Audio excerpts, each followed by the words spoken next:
మాజీ మంత్రి హరీష్ రావు వెంటనే తన పదవికి రాజీనామా చేయాలన్నారు Parigi MLA Rammohan Reddy.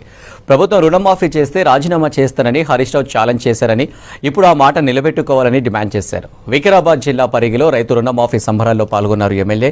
Bike rally నిర్వహించి సీఎం రేవంత్ చిత్రపటానికి పాలాభిషేకం చేశారు. దేశ చరిత్రలో మొదటిసారిగా 31,000 కోట్ల రైతుల రుణాలను మాఫీ చేసిన ఘనత కాంగ్రెస్ ప్రభుత్వానిదేనని తెలిపారు ఎమ్మెల్యే.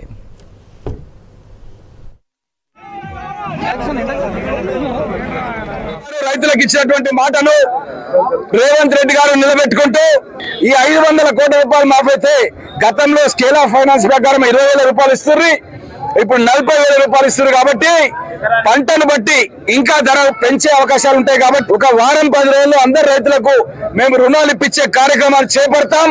అదే విధంగా రైతు బాంధవులుగా రేవంత్ రెడ్డి గారు చరిత్రలో నిలిచిపోతారు.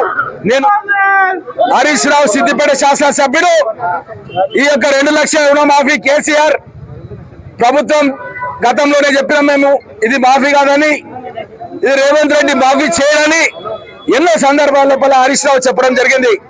వికారాబాద్ జిల్లా కాంగ్రెస్ పార్టీ అధ్యక్షునిగా పరిగి ఎమ్మెల్యేగా నేను డిమాండ్ చేస్తున్నా, హరీష్ రావు నువ్వు ఇచ్చిన మాట నిలబెట్టుకో, నువ్వు రాజీనామా చేయి సిద్దిపేట ఎమ్మెల్యేగా అని చెప్పి కాంగ్రెస్ పార్టీ పక్షాన డిమాండ్ చేస్తున్నాం. వెంటనే హరీష్ రావు రాజీనామా చేయాలని చెప్పి